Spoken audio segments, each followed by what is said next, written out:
네, 세무사빠의 세금 이야기. 오늘 또, 그 세법에 대해서, 세금의 어떤 상식에 대해서 알아보는 시간 갖도록 하겠습니다. 오늘 살펴볼 내용은, 저번 시간이랑 좀 연결되는 건데요.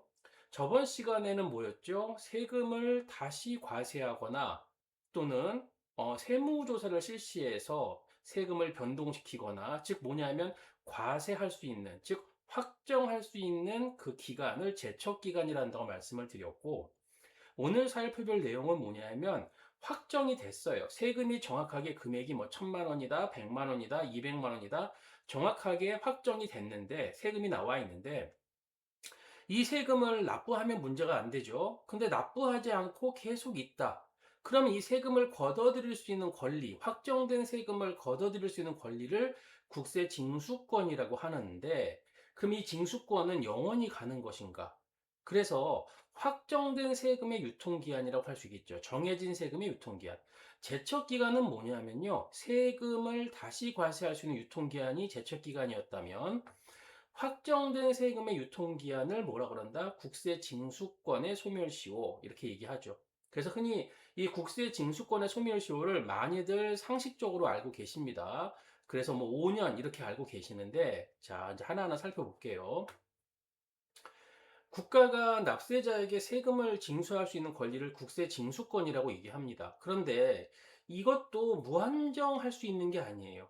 만약에 국가가 이 세금을 걷어들이는 노력을 하지 않으면 그 권리가 소멸하게 되죠. 여러분 그 다 아시는 법리, 권리 위에 잠자는 자는 보호받지 못한다. 뭐 이런 법리에 연결되는 거죠. 그래서 노력하지 않으면 그 권리가 소멸되는데 그 권리를 행사하라는 얘기죠. 그 행사할 수 있는 기간, 이것을 소멸시효라고 얘기하고, 징수권의 소멸시효가 지나면 더 이상 징수를 할 수 없다. 이렇게 이제 일반적으로 상식적으로 알고 계시죠.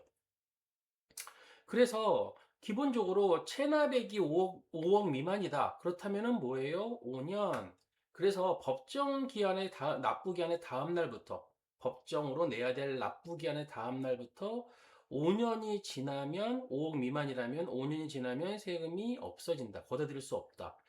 체납액이 5억 이상이라면 5억 원 이상이라면 10년이 지나면 걷어들일 수 없다. 이렇게 이제 상식적으로 많이들 알고 계십니다. 그래서 자, 그냥 가정해 볼게요. 체납세액이 5억 미만이라고 가정했으면 대부분 이렇게 말씀하시죠.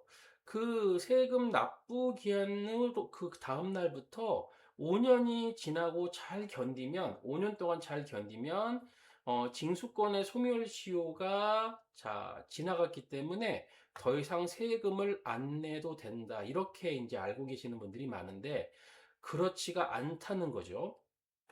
자, 하나씩 살펴볼게요. 국세기본법 제27조 국세징수권의 소멸시효 보니까 돼 있죠. 국세징수를 목적으로 하는 국가의 권리는 이를 행사할 수 있는 때로부터 다음 각 호의 구분에 따른 기간 동안 행사하지 아니하면 소멸시효가 완성된다. 그래서 5억 이상인 국세는 10년이고요. 자, 5억 이상이 아니다. 그렇다면 5억 미만이다. 그렇다면 5년이면은 국세징수권의 소멸시효가 끝난다는 얘기죠. 그렇죠. 그렇게 이제 흔히들 많이 상식적으로 알고 계시는데 되게 중요한 개념이 뭐냐 하면 중단과 정지라는 개념이 이제 되게 중요해져요. 제척 기간에서는 우리가 전 시간에 배웠던 제척 기간에서는 세금을 과세할 수 있는 기간에서는 뭐 중단, 뭐 정지 이런 개념들이 없었어요. 그렇죠. 그래서 국세를 과세할 수 있는 권리 제척 기간에서는 중단이나 어떤 뭐 정지 이런 개념들이 없었다면 지금 소멸시효에서는 뭐냐면 이제 중단의 개념이 중요해요. 이게 되게 중요한데 자, 볼게요. 국가가 세금을 징수하기 위해 적극적인 행동을 취하면, 예, 뭐 고지서를 내보낸다, 압류를 한다, 뭐 이런 어떤 적극적인 행동. 국가가 세금을 징수하기 위한 어떤 행동을 하면 그동안 흘러갔던 시효는 모두 무효, 영일이 되고 처음부터 다시 5년 또는 10년의 타이머가 새롭게 시작이 된다. 이게 되게 무서운 말이죠. 국가는요, 이 세금을 그냥 가만 놔두지 않아요. 당연히 적극적인 행동을 취하죠. 과세관 정한 후에 세수를 확보해야 되니까. 그래서 예를 들어 볼게요. 어떤 분이 자 이제 납부 기한부터 쭉 흘러서 거의 얼마 자 뭐 4년하고 4년 6개월 정도가 흘렀다고 얘기할게요. 그때 과세관청이 아무것도 안 하고 가만히 있다가 요때 바로 뭘 보내요? 고지서를 보냈다. 뭐 그럴 리는 없지만 그 전에 이미 다 고지서 보내고 압류하고 하겠지만 요때 고지서를 보냈다면 이 앞에 흘러왔던 4년 6개월이 전부 다 사라지고 다시 고지서를 보낼 때부터 다시 5년이 흘러가야 한다. 새롭게. 그래서 자, 읽어볼게요. 실무적으로 과세관청은 시효가 완성되기 전에 계속해서 예금을 압류하거나 독촉장을 보내기 때문에 단순히 시간이 야기겠거니 하고 세금 소멸을 기다리는 것은 사실상 불가능에 가깝습니다. 왜 그렇죠? 중단이라는 개념 때문에 그래요. 시효의 중단이라는 개념 때문에 이게 리셋돼서 다시 세금이 흘러가다 보니까 그렇죠. 이 시효의 중단이라는 개념 때문에 실질적으로 음, 이걸 잘 생각하셔야 됩니다. 무작정 시간이 지난다고 사라지는 건 아니다. 그러면 시효의 중단 대표적인 네 가지 사유가 있죠. 뭐죠? 납부 고지예요. 자, 과세관청이 세금을 내라고 공식적으로 알리는 것. 납부 고지에도 안 내죠? 그럼 독촉장을 보내요.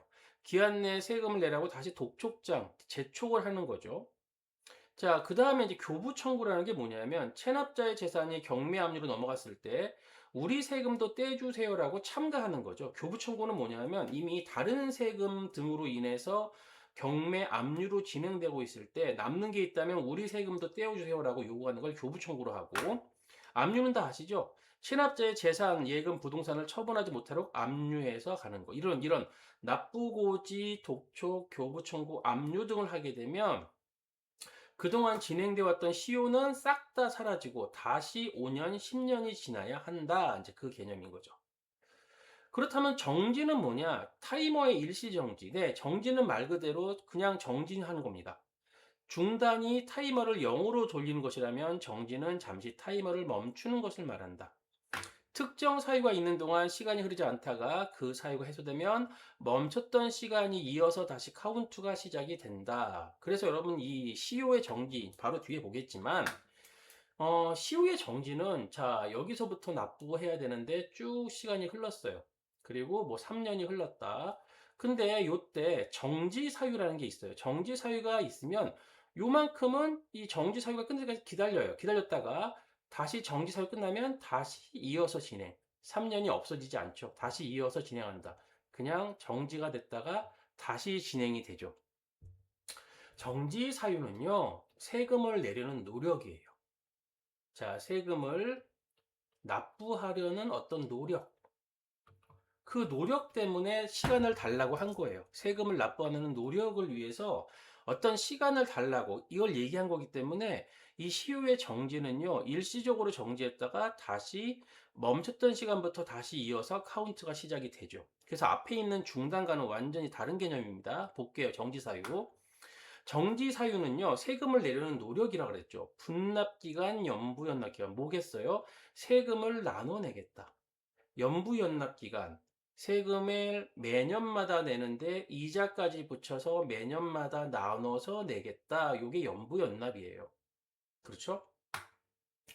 납부 및 징수 압류 등의 유예기간 뭐예요? 천재지변이나 경제적 어려움 등으로 자 징수나 압류를 미뤄달라는 거죠. 세금을 안 내겠다는 게 아니에요. 지금 이 천재지변이나 경제적 어려움 등의 사유가 있기 때문에 이 기간 동안을 기다려 주시면 내겠다. 그래서 이것도 내려고 노력하는 거죠. 소송의 진행 기간 당연히 그렇죠. 사회행위 취소, 재산을 몰래 빼돌린 것을 취소하는 소송 등 어떤 소송이 진행하는 기간도 정지. 해외 장기 체류, 국외에 6개월 이상 계속 체류하는 것들, 이 기간도 시효의 정지 사유에 해당이 됩니다. 결국 시효의 정지 사유는요, 세금을 내기 위한 어떤 시간을 달라, 그거기 때문에 그 시효의 기간이 사라지지 않죠. 정지했다가 다시 이어서 간다. 그래서 정리를 해보면, 자, 국세기본법 28조, 소멸시효의 중단과 정지, 중단. 제27조 소멸시효는 다음 각 호의 사유로 중단된다. 납세고의 독촉, 교부청구, 압류.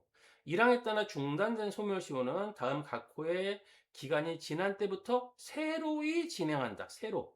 다시 이제 0이 되고 진행한다는 얘기죠. 국세기헌법 28조 시효의 중단까지 정지. 제27조에 따른 소멸시효는 다음 각호의 어느 하나 해당하는 기간에는 진행하지 아니한다. 분납기간, 징수유예기간, 소송진행기간, 체납자가 국외에 육국에서 체류하는 기간 등은 그냥 진행되지 않고 정지했다가 다시 뭐예요? 이어서 진행한다. 그 얘기죠. 그래서 이제 요약을 한번 해볼게요. 자, 소멸시효 확정된 정확하게 자 세금이 얼마다라고 확정된 세금도 유통기한 5년, 10년이 있습니다. 이거를 이제 징수권의 소멸시효로 얘기하고 시효의 중단 리셋이죠. 국가가 독촉이나 압류하면 유통기한은 0일부터 다시 시작하고요. 시효의 일시정지, 합법적으로 세금을 유예받거나 해외로 도피, 네, 뭐 해외로 나가게 돼 있으면 그 동안의 유통기한의 시계가 멈추게 되는 거죠. 기본적으로. 그렇죠. 그래서 어,